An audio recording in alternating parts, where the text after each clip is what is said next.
as a governorship, want to put his reputation at risk to pull off such a stunt as this? Well, I think this is one of the most ridiculous things we've heard in the corridors of the court.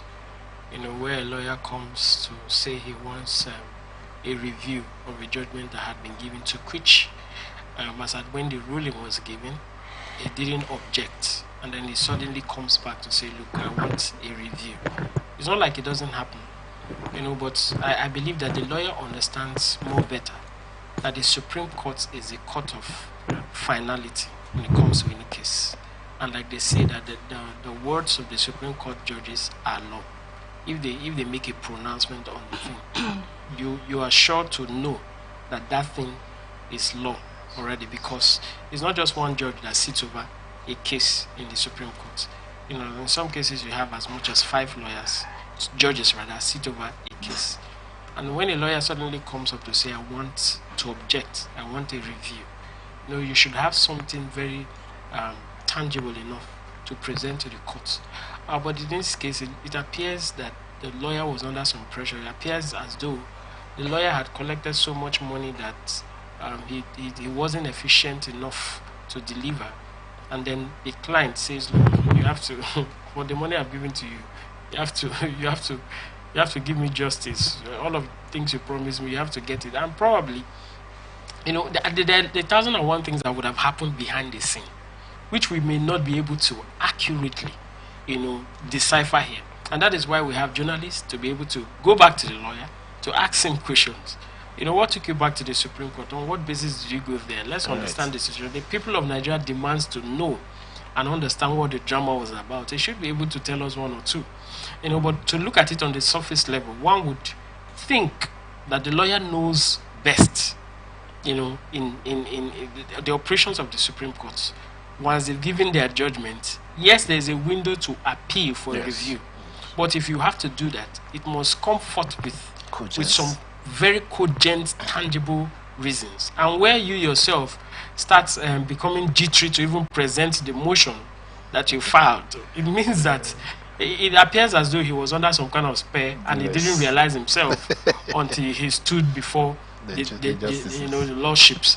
So, but then I think that to mitigate all of this, we need to strengthen the consequences, discipline within the judicial system. And this is not just to the lawyer. You know, I listened to you taking the review where the judge was scolding the lawyer. Even in the judges, I think there should be caution to even the courts of first instance, to the appeal courts, where you see a lot of sharp practices, you know, within the system. You know, judgments emanate from the court of first instance, and then the appeal court is saying what kind of judgment is this. And when the appeal court gives their judgment, Supreme Court is saying what kind of judgment is this. So I think that the judiciary needs to protect that respect given to her by ensuring that they build up on the disciplinary measures so that we don't have some of these things come up. Now, politically speaking, this man is being represented by a candidate in the elections. Right. He's being paid by someone. At what point do we draw a line between politics and development? Playing party politics or self-interest politics, if you may, to achieve an objective. Where is the best point for a politician to, okay, I lost, let me take a step back? I believe that this lawyer has a client who is a politician, who is aware he's going in for this. Was this an attempt at an Orubebe to ensure that you get attention, to reverse the case, to get the Supreme Court to now say, okay, maybe there is something here, even though he got jittery, he developed a cold feet along the line. So at what point is it enough to say, okay, this is where politics end? Well, before I take that, let me add to what my colleague have just said in terms of the judiciary. This case also goes to tell the level of the standard, how low the standard have gone in the judicial system. Okay, you have a court system where you have court issuing out judgments, you know, courts of coordinate jurisdiction issuing out different judgments. You know, in the case of Rivers State, you're aware recently, we had 2 high courts in Abuja giving on the same matter. Okay, so I think these lawyers are also leveraging on the standard, the low standard of the court system. So that's why I agree with him totally in terms of bringing up discipline. Not only just the lawyers, but even the justices themselves. Let's look beyond. Let's look beyond the lawyer. A lawyer goes to court to represent a candidate who is a politician. Right. Let's look at politically speaking right now. What is the need for a politician to have a lawyer go display? Yes, at what point does politicians say, I lost? That pretty much summarizes that is a problem we're having now. Having noted that limitation in terms of the court, bringing it to the political platform, that's the problem we're having here. Again, it goes back to what I would call, like Claude Aki will always refer to as a political economic situation of the country. To what politicians are investing, remember, in the election, they invest money. Some of them, they borrow money where they don't have it. Some of them, they've gotten contributions, donuts from everywhere, and they are expecting a return. These are the dynamics, you know, behind the scene. So it is very difficult in our system as it is now, where the politicians can call the line, to draw the line. In advanced country, for instance, in America, you saw the last election, the 2020 election, a lot of controversies. But when once a winner has been announced, and then on the 20th of January, a swearing has been done, politics has ended at that level. They go into administration. The next thing is for each party or individual to take their roles, because immediately after election and there is a government has been instituted, there are roles for both the winners and both the losers. The winners take up the government and deliver in their promises, while the losers take up the opposition role. It's still a role in the government, and it's very important. So that's what happened in a decent country. But that is not to say Nigeria is not decent, but in our own kind of democracy, the level we are, it is difficult for politicians to call it a quits, to say, oh, I've lost, whether at the election ground, whether at the court. Okay, if they feel aggrieved that things were not done properly in the election, they have the opportunity to go to court. And if at the court they said, okay, this is the case has been decided, they find it difficult. Okay, after, if they lose in the court, they still go back to do one or two things, either to cause problem in the government or one thing or the other, all in reaction for what they have lost in the process of putting in their resources in the election. I think that's the problem. So it is very difficult at the stage we are. It has to also do with our level of education, the democratic knowledge. Okay, we need to educate even our politicians. Forget about the degrees and the titles they are parading.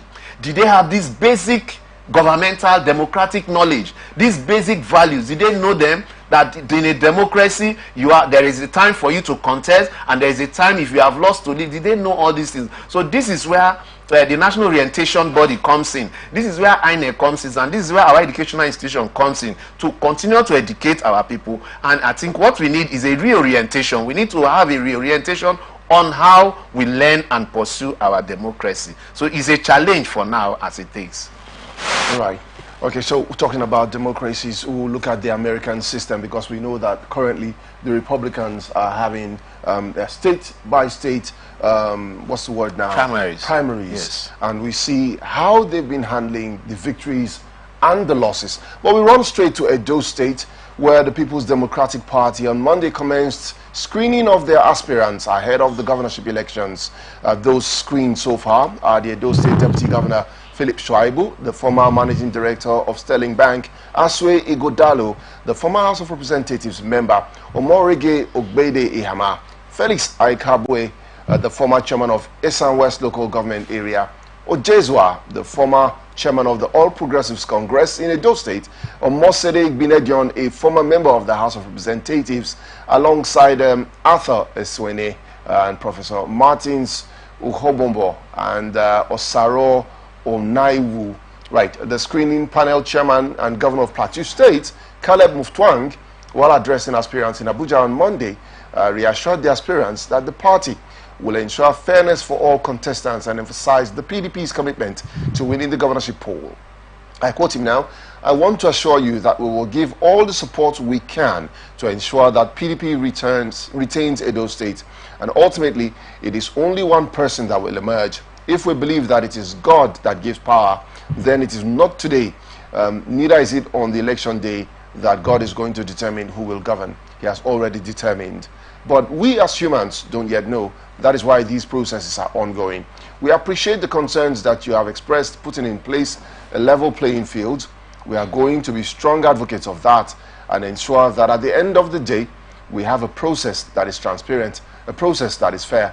I'm a beneficiary of that process, that when all is said and done, we will still work together as one big family. One red flag, something pops up immediately. I read the story. I'm wondering why the Edo State primaries is taking place in Abuja. Does it mean that the PDP State Working Committee cannot organize a credible, free and fair, and to borrow the Plateau State Governor's words, level playing field for all aspirants to compete and in the whole contest? of Edo State? Why have they traveled to Abuja for a screening? Well, I think the conduct of screening for the governorship aspirants of a political party is the responsibility of the National Working Committee in conjunction with any committee that is set up by the party to ensure that process works very well. And so there's nothing pretty much wrong in having them go to Abuja to do the screening. You know, when it comes to the primaries, if the party insists it's going to be Abuja, and then the reasons would have been that the party is not safe for the primaries, and that would send a wrong signal. It would mean that the party at the national level is tending to work against the interests of the governor of the state. Because usually, when it comes to political party primaries, and when it comes to having a successor, the parties tend to always play, you know, to the advantage of the sitting governor. So if it comes to primaries and they still move it to Abuja, then I can assure you, politically speaking, that look, the primaries would not favor the candidate of the governor, because the governor is believed to be the chief security officer of the state, and he has within his powers every apparatus of the state to channel everything to his favor. And if that is taken off his territory, it means they are trying to take the ticket off his sleeve.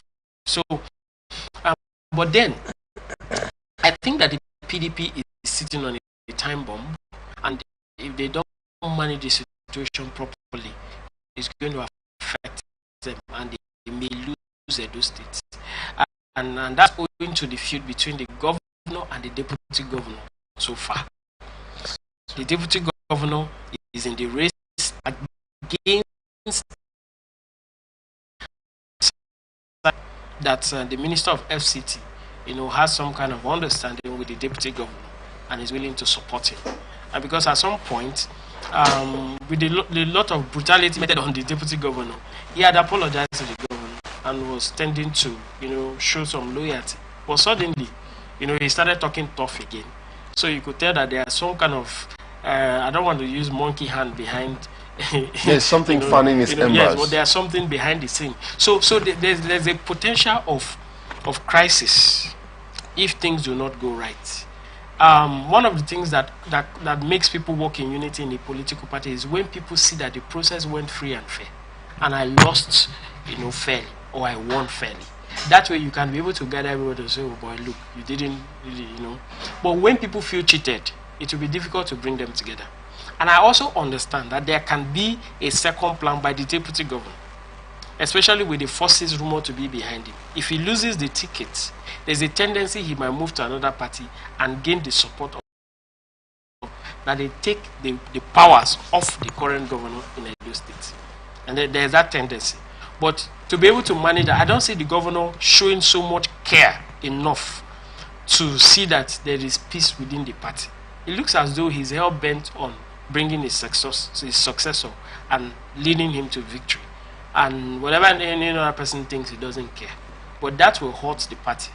You know, the party is sitting on a time bomb. So I would that the chairman of the committee and the party takes seriously the issue of unity, the issue of fairness and equity and justice within these processes. If they do not take it seriously, it's going to affect the fortunes of the party. And we've seen several instances where the party, you know, immediately after primaries go into pre-election matters, that linger for a long time, and then even when the party wins, they end up being thrown out based on the pre-election matters that have been established. So, and I would that the party takes that seriously. If they don't, the AP at the national level is willing, is very much interested in Edo State, very, very much interested in Edo State.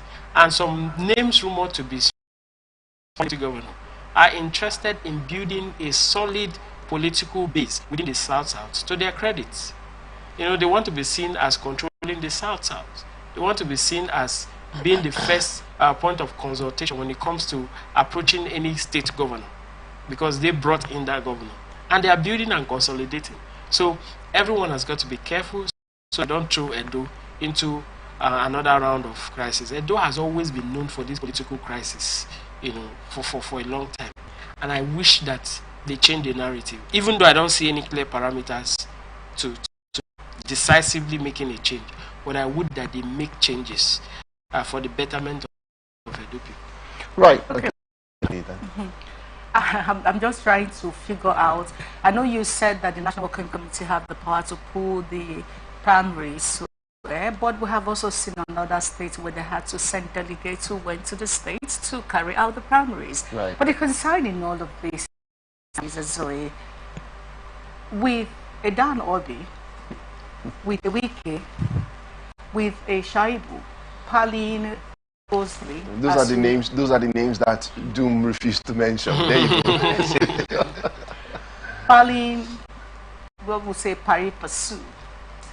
And then playing all of these games out, even though we don't want to admit what's become that obvious. Igadalo yesterday was saying now, Obaseki is not supporting me, he's not the one funding my elections. I don't know where that is coming from, which is another confusing line from the pack of all that is going on with the PDP. And but be that as it may, isn't it too early for Obaseki to be, for the rock to be pulled off his feet? To put it mildly, Abuja is not his territory. His territory is Edo State. That's where he is the king and determines what happens and all of that. Who stays in government house and who doesn't, that's a matter of fact. So now, if the rug has been pulled off his feet this early, Zoom was talking about crisis that may ensue because Tribe have already threatened that if it doesn't go his way.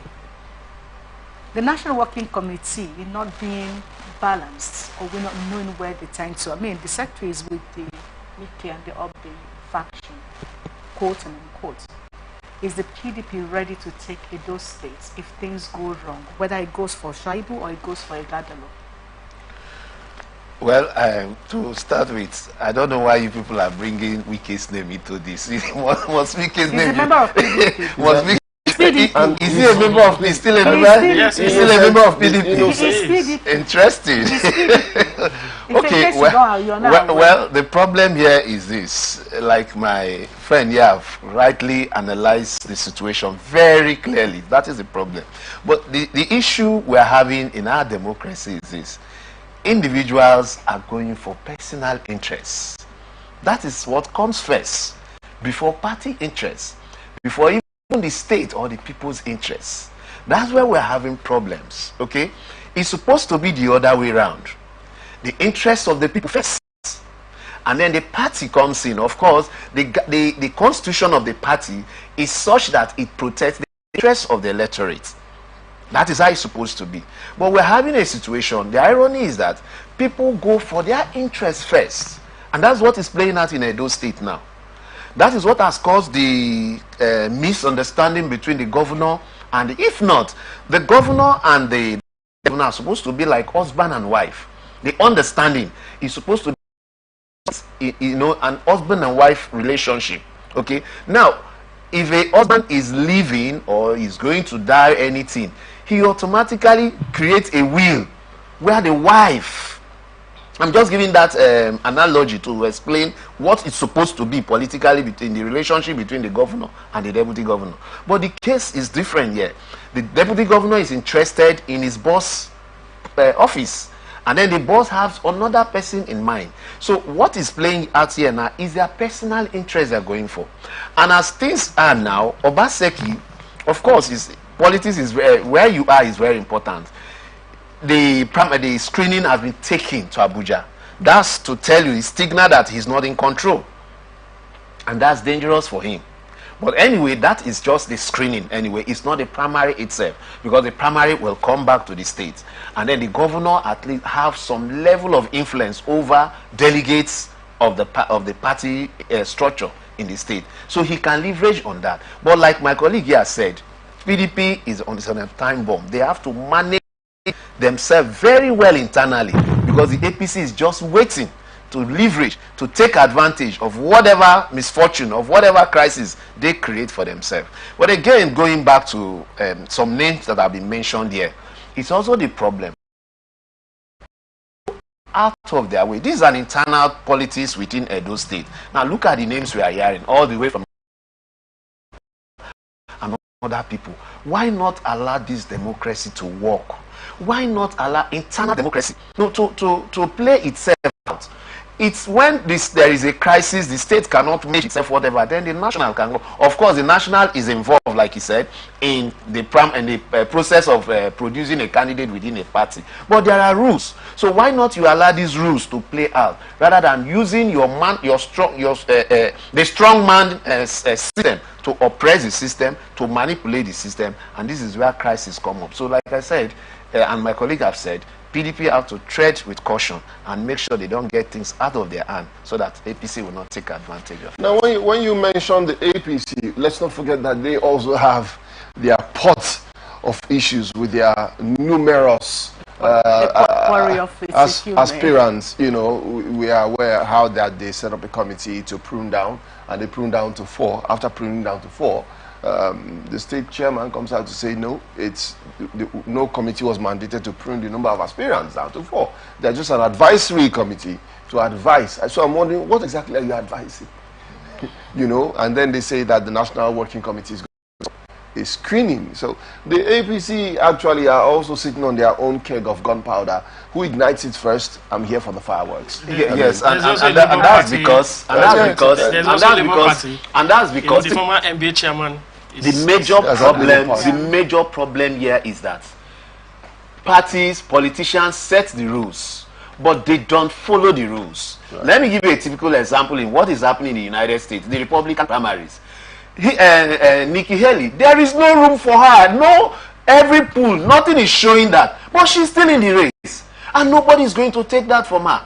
Even in our own state in Carolina, she's losing, but the polls are showing that she doesn't stand a chance. The party machinery have come up, even our own donors have come up to say, look, you don't stand a chance. But she said no, she's growing in that there are so many states left. So these are people who allow the system to work, who allow the rules to work. Unlike in Nigeria, they don't allow the rules to work, and that's why as long as people want their way and process, we will continue to have this crisis. Fantastic. You mentioned the word that has been on my mind for a while. Donors. In the U.S. election system, you have donors. I mean, public funds. People pull funds together to sponsor the candidate. As against what we have in Nigeria, where wholly it's an individual. You know, you mentioned the Labour Party. The Labour Party major issue is how much the forms are costing. I mean, to the point where the aspirants, their meeting was supposed to have held yesterday. The aspirants have come together to say we are meeting to address the party. They should reduce the price. Yeah. Downward review from 30 million. The APC forms were 40 million, if I'm not wrong. Yes. And the PDP forms were also 30 million.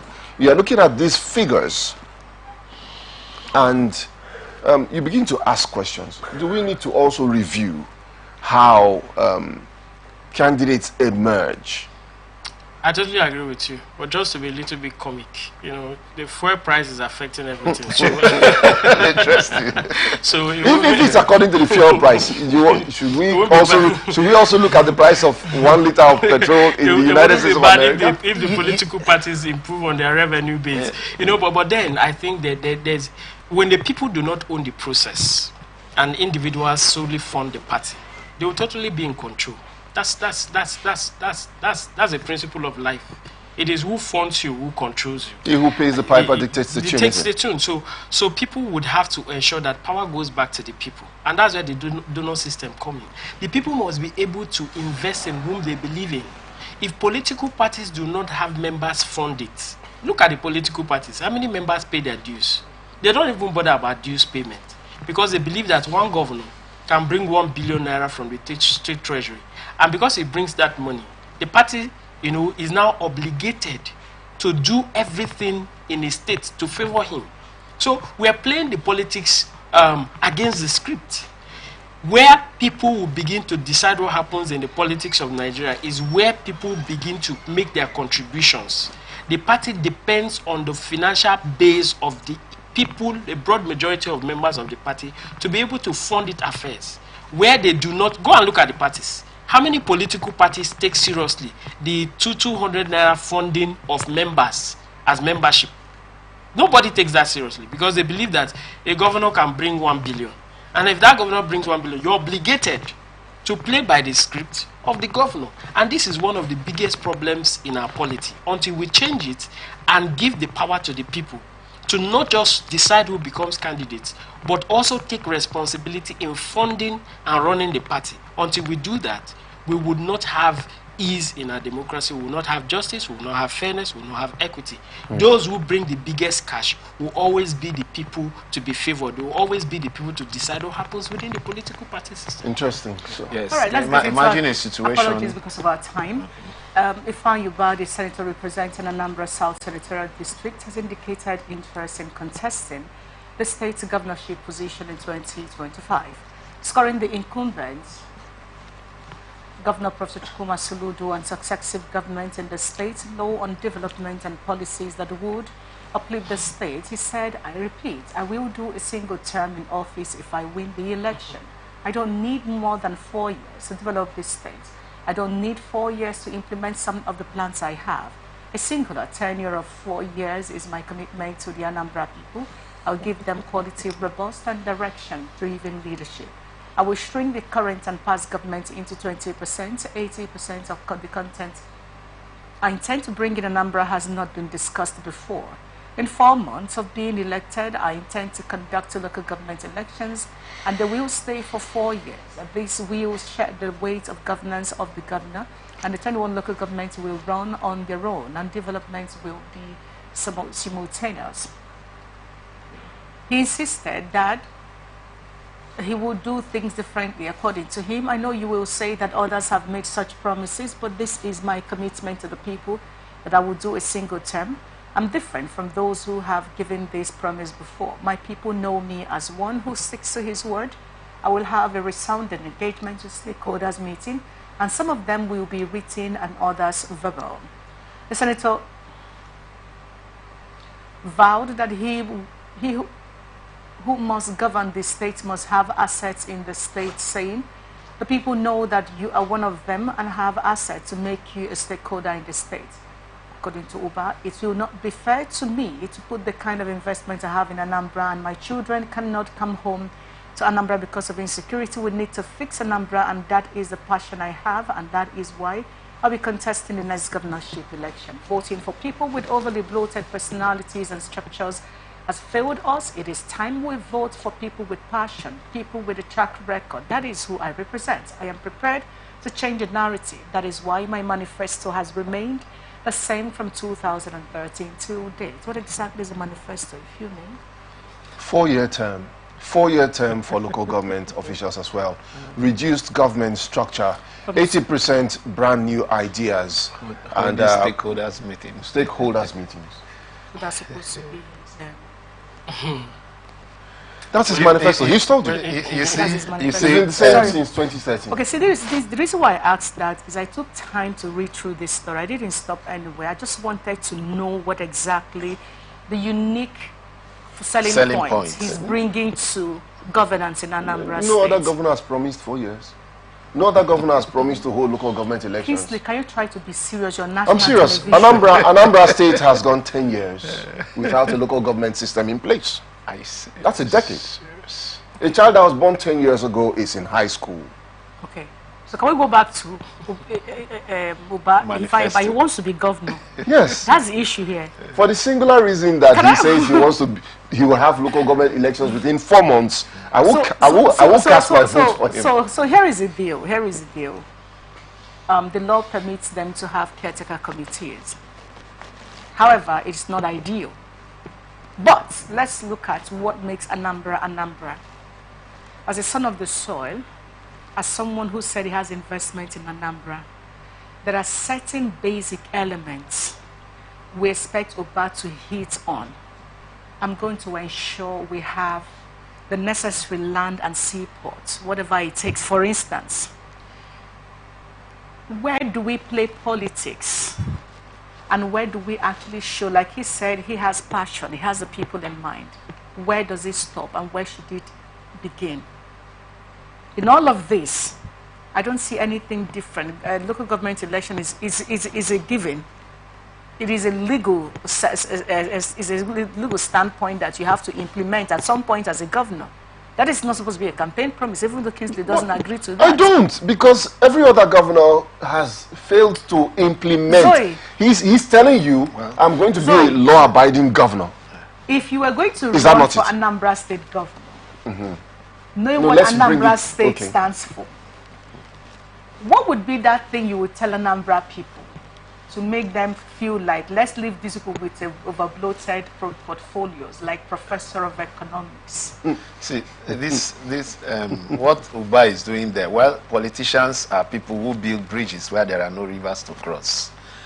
And that is just what he has done. His declaration of wanting to serve one tenure is a sign of desperation as far as I'm concerned. When people are not bothered how many tenure you want to serve or whatever, you want to become the governor of Anambra State, and you have scored previous government law. What are you bringing to the table? The number one thing any person who wants to run Anambra State as governor should talk about is security. And you should be explicit. It should be frank. It should be open. This is the security apparatus. This is the security architecture I'm going to bring to the table. This is what I'm going to do to change the narrative in terms of security. Again, you talk about Anambra State by now. I'm so surprised. You know, Anambra State was used as a campaign ground for P2B. But I still look forward to Anambra State. What Anambra State by now is supposed to be named in the international system, especially in the international market. We should be hearing towns or cities in Anambra State. Up till today, nothing of that nature. So Anduba should tell us, economically, this is what I'm going to do. Okay, with regards to the economy of Anambra State, with regards to bringing Anambra State to the international system, doing this in Nnewi market, this is what I'm going to do with the Nnewi market. I'm going to modernize it. I'm going to partner with Dubai, with China. These are concrete issues that have to affect the life of the ordinary people in Anambra State, that will turn around the youths to be usefully engaged and drop their guns and other things they have been engaged to as a result of an idle mind. These things are not discussed. All the statement is just making them. He is passionate about personal desires.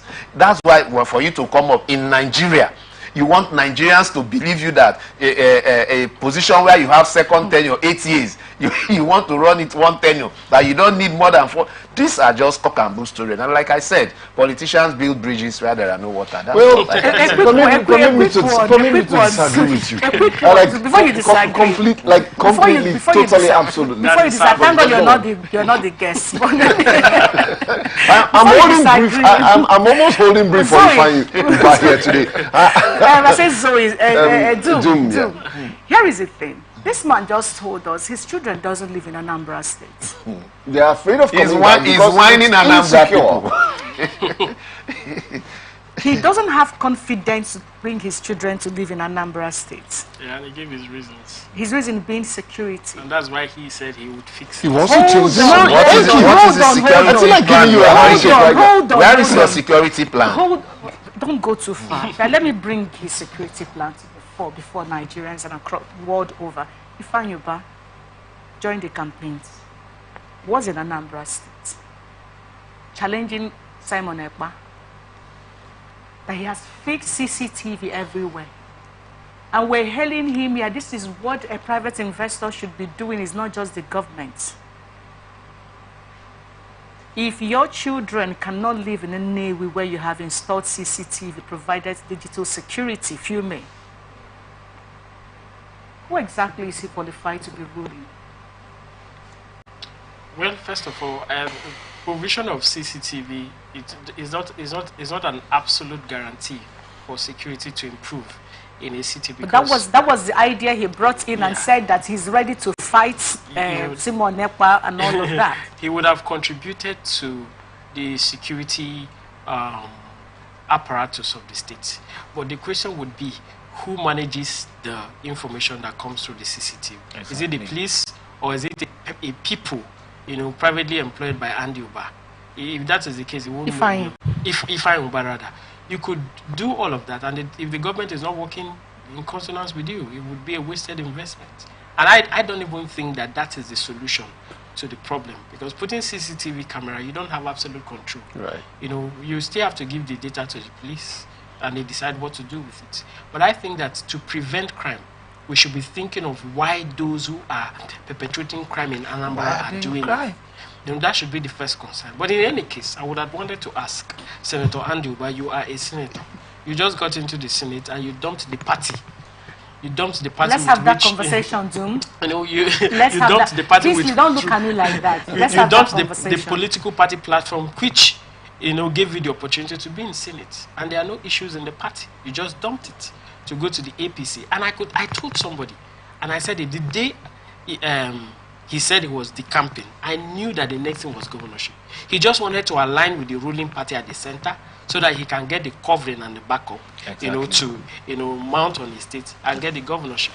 But the surprising thing he needs to understand is that Professor Soludo has not been antagonistic to this government, the APC government. Professor Soludo didn't support an Anambra-born P2B who was one of the frontline candidates who came from Anambra. He was quietly, supporting the Tinubu administration, and he has on several occasions commended the President Tinubu administration. Oh, can I also ask you a question while you're on that? Is Ifeanyi Uba aware that APGA already told Soludo go to APC? I was waiting for the cock to hatch. You say come back at the end, do you think he's aware that Soludo has his interest in APC and APGA have said, please, we'll give you free of charge? After launching his governorship with local home-based produce. And probably that's why he's starting early, because come to think of it, this election is not, I don't think it's next year. So again, I ask you, it's 2025. Yes, so for Ifeanyi Uba to be talking about governorship at this time. But let me bring this to fore. You set up the YPP. The young persons followed you, pursued the processes. You abandoned the ship halfway. You jumped ship, as a matter of fact. Yes. Who exactly is he antagonizing for who and against who? Soludo and his predecessors? No, I think that there's what we call political mathematics. Okay. And by his estimation, he may have seen the signal that the governor would likely come to the APC, where he had come to. And the basis for defecting or decamping was because of this governorship. Yes. And he's seen the body language. So he wants to outsmart the governor. What about the fact that right now, Anambra people are not particularly satisfied with Soludo's governorship? Well, there's no yardstick to. Apart from his political disposition in terms of speaking in favor of the ruling party, governance on ground for now, Anambra people are not antagonistic to the government. Yes, I think to be fair to being antagonistic is different from being satisfied. No, they can't be satisfied. They can't be satisfied for now because the basic things they need on ground are not there yet. Exactly. Satisfaction is far from the situation. Is that not the reason I just want to bring something to the fore. Probably, Vivian, let me speak. Probably, is that not exactly why Ifeanyi Uba is saying, I am coming to the fore because I want to do things differently. I want to give a number of people satisfaction. Only 4 years. No. And he says, I will do it in 4 years and leave. What is if you have a child who says, Daddy, I'll get a first class in the university. Yes. You don't just believe that child. What you should be asking is, what was your what JAMB are the score? process? Yes. Or what did you get in yes, YX? You don't just get up to get a first class. Those are the things you have to show. So Ifeanyi Uba is currently a senator. Miracles happened. But notwithstanding. Special centers happen. Notwithstanding, and it's Anambra. It's a special center, right? You know what I mean. Okay. But oh yeah, wow! You have to bring that up. Now me and you, Vivian, who is being naughty on this show? I'm just saying. But it's okay. We're talking about Anambra State. Let's move on. So having said that, here is where I'm going to. Is it Fayuba aware that some deals are made 5 years before the time? Is he aware that Professor Chukwuma Soludo, who got the ABGA ticket, knows how passionate people are for Obi to win the election?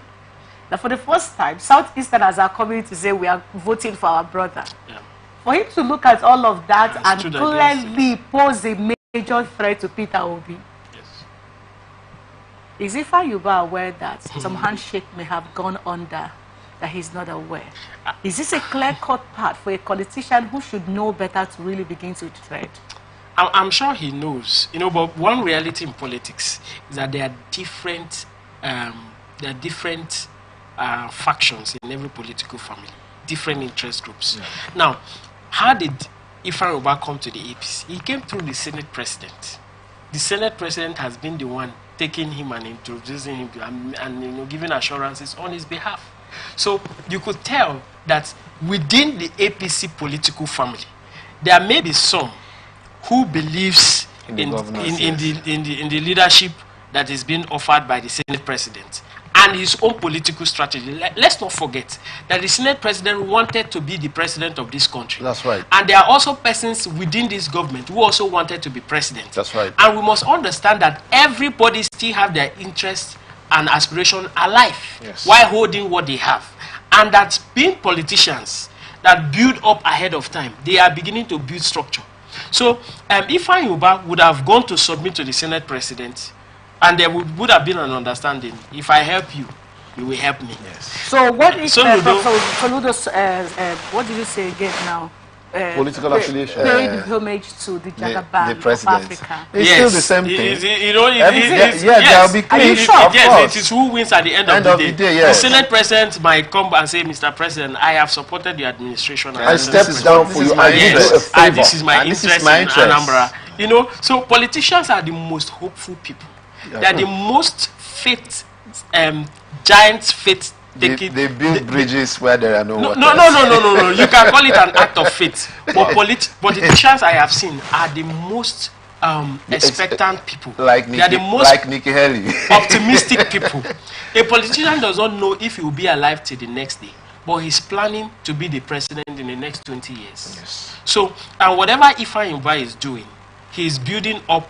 He has seen the challenges. He knows what the opposition is. He knows the interests of the governor. He knows where the governor's disposition is tending towards.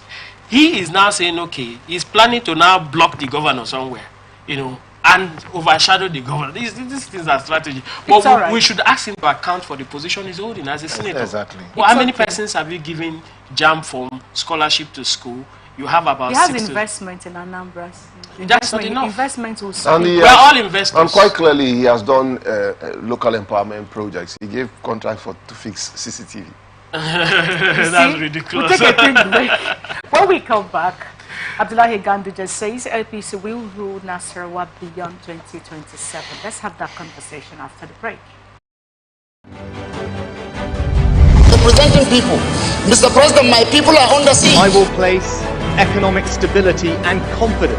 To condemn this act and call for the immediate release of this minister in the Temple of God. Give us access to our money we put in the bank. She said 3,000 is 1,000 to collect 3,000 naira. Where are we heading to? I've always said there are two sets of people on earth. The oppressors and the oppressed. And in between are the cowards and the hypocrites. Which are you? No matter how tough the challenge, how high the obstacles, we always overcome. What Nigerians need now is not about the daunting. Who can come and salvage us from where we are?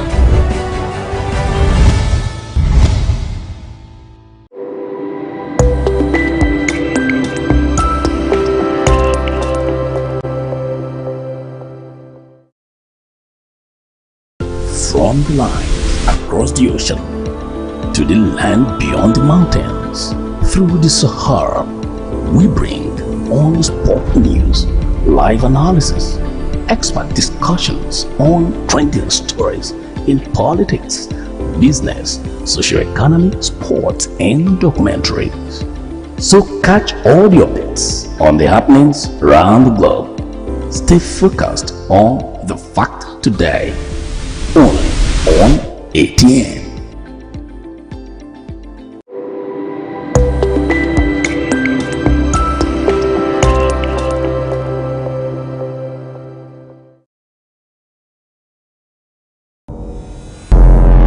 Every day, our lives are changed by history. We are one people, all of us. Leaders, politics. Nobody's ambition is what's the blood. I have fought very firmly. Natural occurrence, war, and the world economy. I belong to everybody, and I belong to nobody. ATN covers it all on ATN Politics today.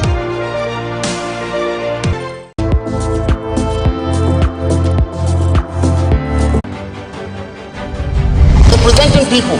Mr. President, my people are under siege. I will place economic stability and confidence. To condemn this act and call for the immediate release of this minister in the Temple of God. Access to our money will put in the bank. POS operator, she said 3,000 naira is 1,300 naira. Where are we heading to? I've always said there are two sets of people on earth. The oppressors and the oppressed. And in between are the cowards and the hypocrites, which I No matter how tough the challenge, how high the obstacles, we always overcome. What Nigerians need now is not about the done thing. Who can come and salvage us from where we are?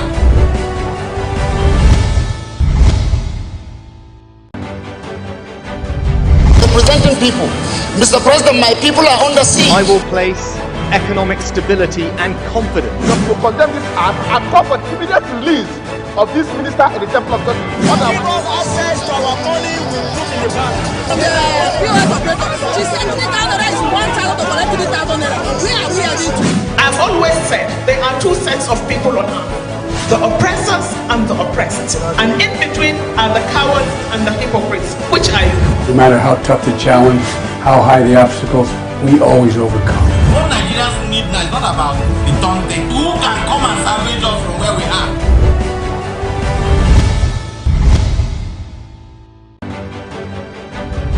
Representing people.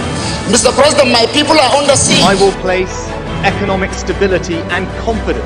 To condemn this act and call for the immediate release of this minister in the Temple of God. Access to our money will put in the bank. POS operator, she said 3,000 naira is 1,000 to collect 3,000 naira. Where are we heading to?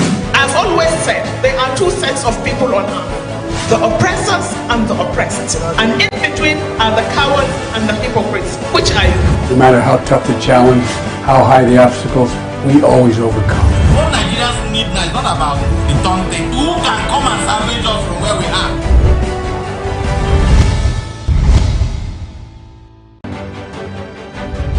Representing people. Mr. President, my people are under siege. I will place economic stability and confidence.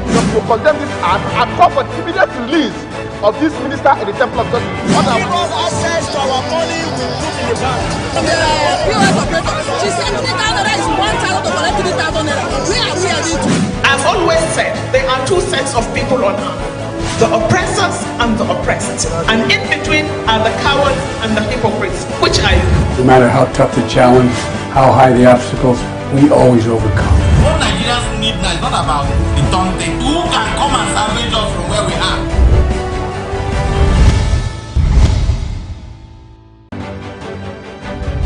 Representing people. Mr. President, my people are under. Welcome back. It's still open conversations on Atlantic Television Network, and the immediate past Speaker of the Nasarawa State House of Assembly, Alhaji Ibrahim Abdullahi, says the All Progressives Party will rule the state beyond 2027, expressing optimism that Governor Abdullahi Sule would hand over power to another APC governor in the state come 2027. Abdullahi said Sule has done so much for the people of the state and would make sure that he hands over power to another APC governor in 2027 for continuity, consolidation, and good governance in the state.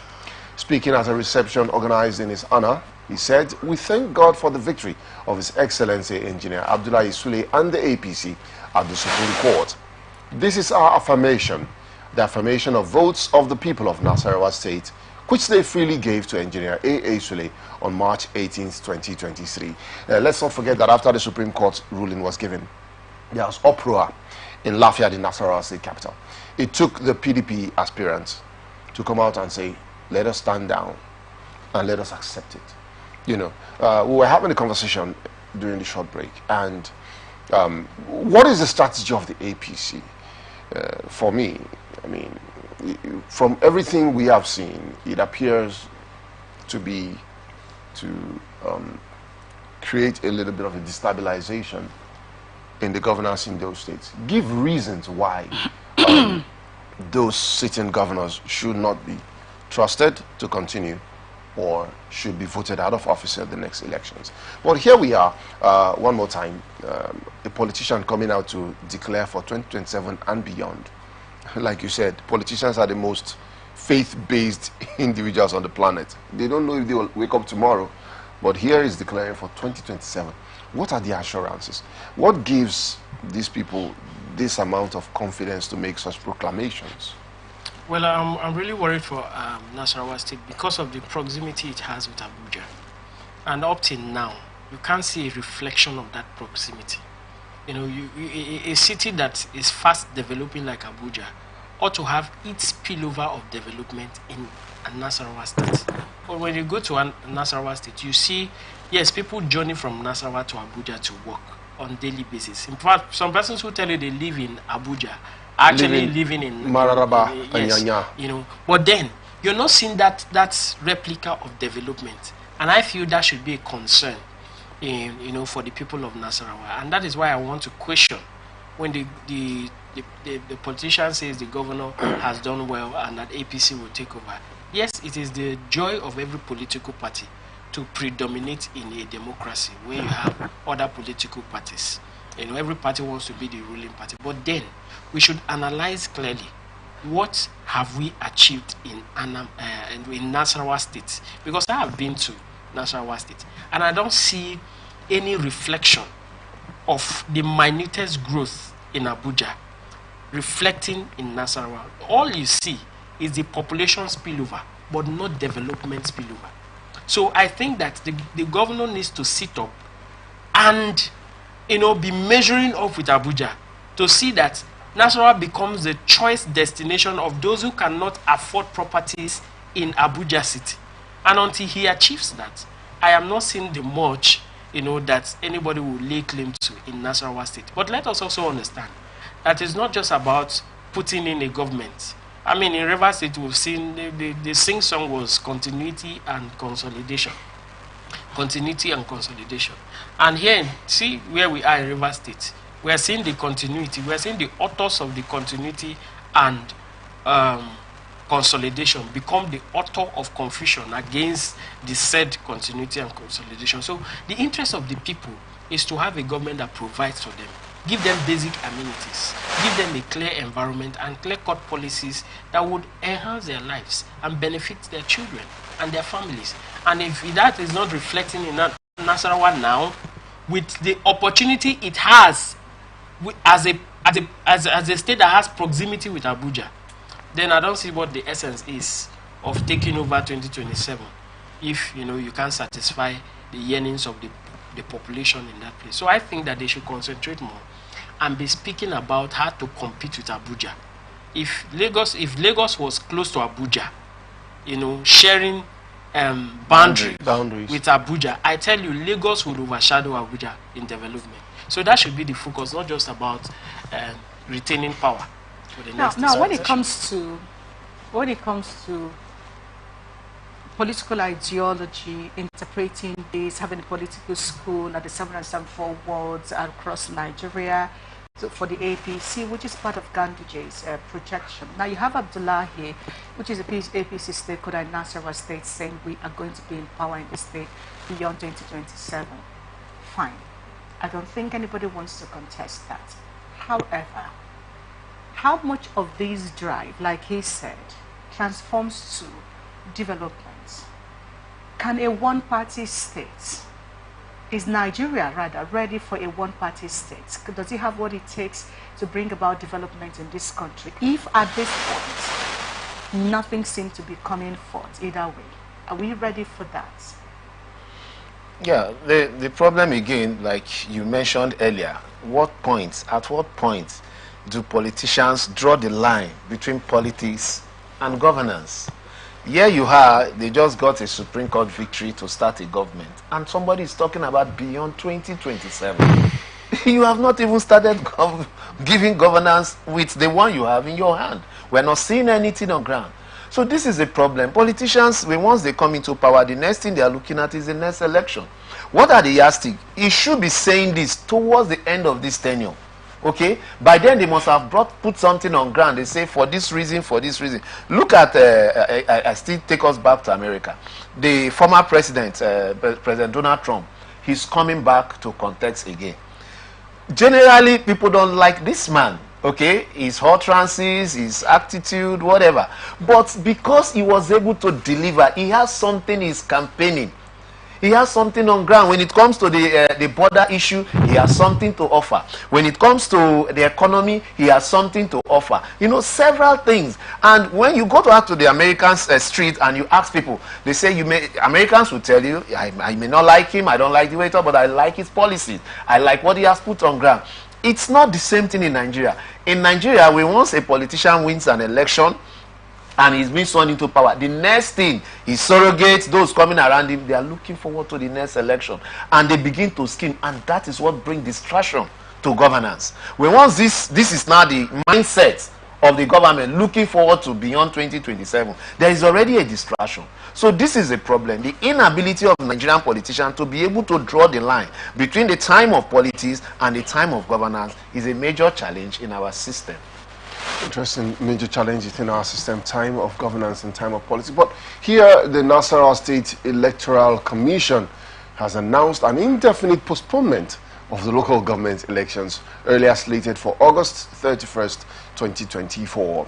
The NASIEC chairman, Barrister Ayuba Usman Wandai, said the postponement was as a result of the litigation challenging the exercise, an announcement he made during a meeting with members of the Inter-Party Advisory Council in Lafia. According to him, the decision to postpone the polls was taken after the commission was served with a court summons by the Federal High Court sitting in Lafia in a matter filed by one Paul A. John and 12 others against the Nasarawa State House of Assembly and NASIEC. He said the affected persons are challenging Section 8, subsection E of the Nasarawa State Local Government Election Law of 2018 and Sections 3J, 3K and 9 of the Local Government Council's Elections Guidelines of 2024. He noted that the Commission, having studied and analyzed the originating summons and issues contained therein, as well as its implication on the successful conduct of the 2024 local government elections, decided to postpone the exercise indefinitely. Wandai said the Commission has therefore instructed its lawyers to apply for an accelerated hearing of the matter to enable it resume its normal election activities. Pursuant to the above, the Commission has decided to postpone indefinitely all scheduled activities leading to the conduct of the 31st August 2024 local government councils elections. Here we go one more time. Local government elections. We're talking about Anambra State, where a candidate has promised local government elections within 4 years of his becoming governor if he's voted into power, and the fact that Anambra State has not had local government elections in the past decade. Now, Nasarawa State, the governor is set to have elections on the 31st of August, and here comes a lawsuit, and the NASIEC has postponed indefinitely. Well, do Nigerians really want this development they so loudly crave for? You know, sometimes you begin to wonder, what exactly do Nigerians want? You know, here you have a government, regardless of your satisfaction with the Supreme Court ruling on who governor is or not. But the governor said, NASIEC, let's begin to prepare.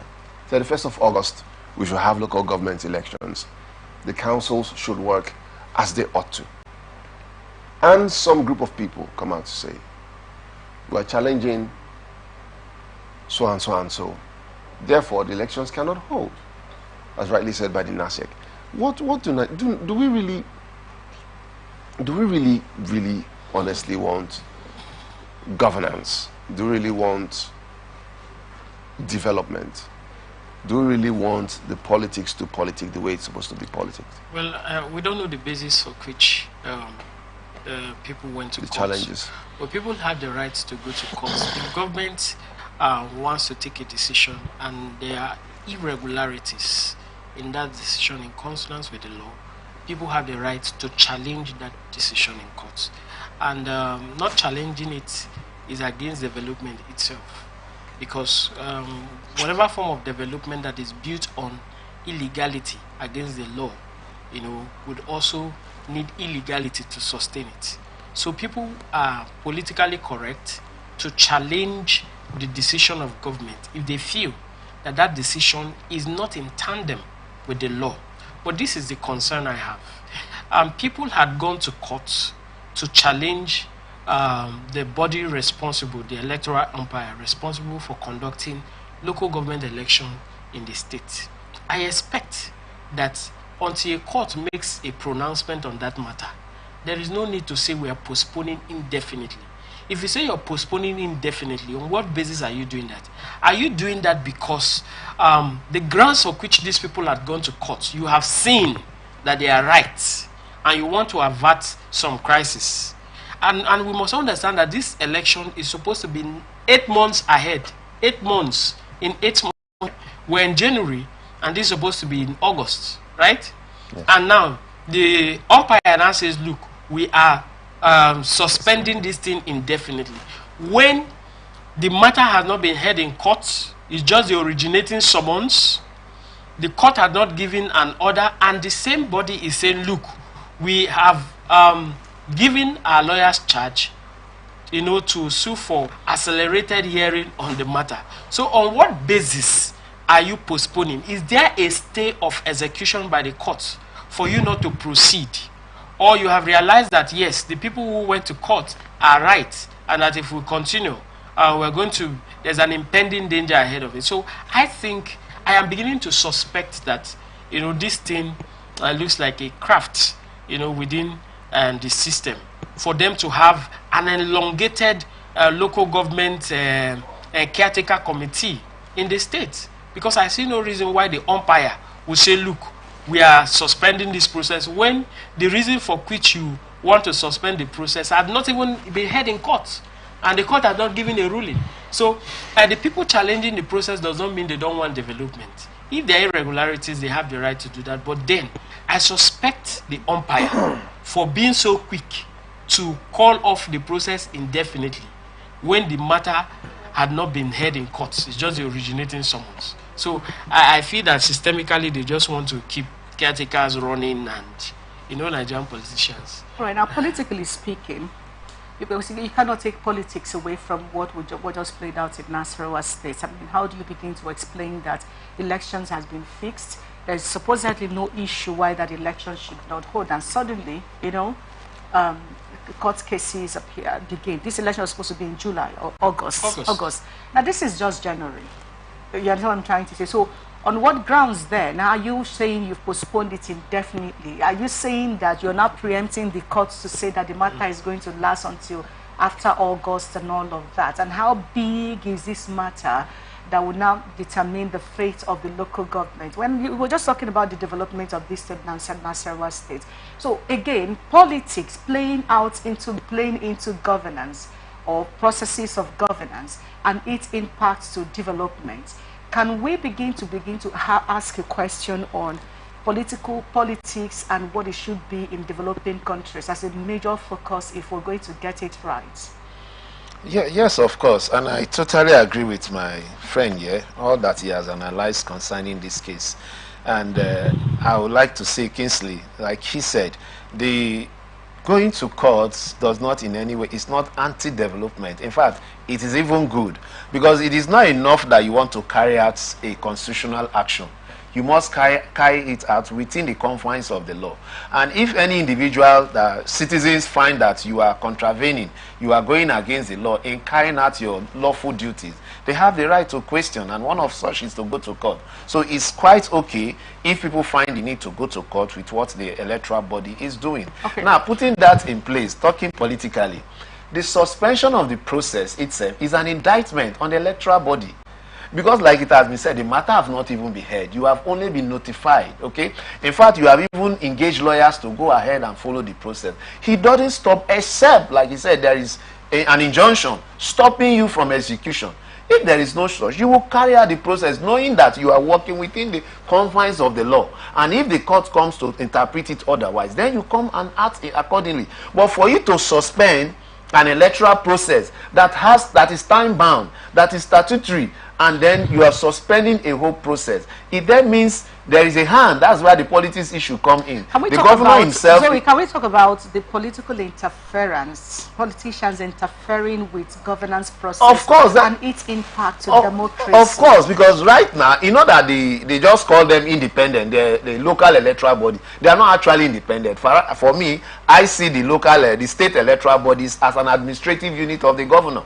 So they cannot, the head of this electoral body cannot make such decision without the information of the person who have appointed him. So it's the hand of maybe the governor or whoever in the political process intervening in a bid to elongate the caretaker process that is on. So these are the problems, and it affects democracy, it affects our system, it affects governance and even development, especially at the grassroots, because nothing gives the people the feeling of participation when they elect their own people as councillors, chairman. These are people that are with them, close to them. When they elect them into the government position, into the council to provide development for them, that sense of feeling among, it cannot be taken away. So all these processes deny the people that sense of belonging, that sense of participation, and it's a major problem.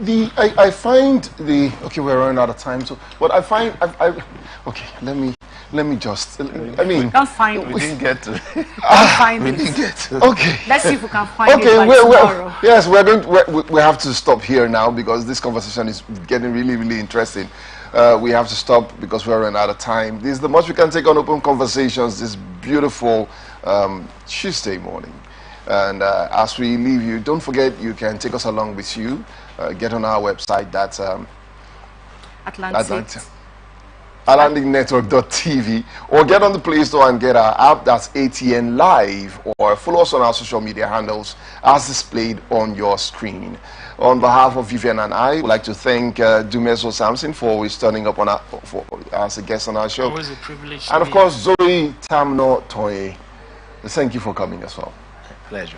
All right, until we'll come back tomorrow morning on Blowout, do stay tuned and enjoy the rest of your day. I will place representing people. Mr. President, my people are under siege. I will place economic stability and confidence. To condemn this act and call for the immediate release of this minister in the Temple of Justice. Give us access to our money we put in the bank. The POS operator, she said 3,000 naira is 1,000 to collect 3,000 naira. Where are we heading to? I've always said there are two sets of people on earth. The oppressors and the oppressed. And in between are the cowards and the hypocrites. Which are you? No matter how tough the challenge, how high the obstacles, we always overcome.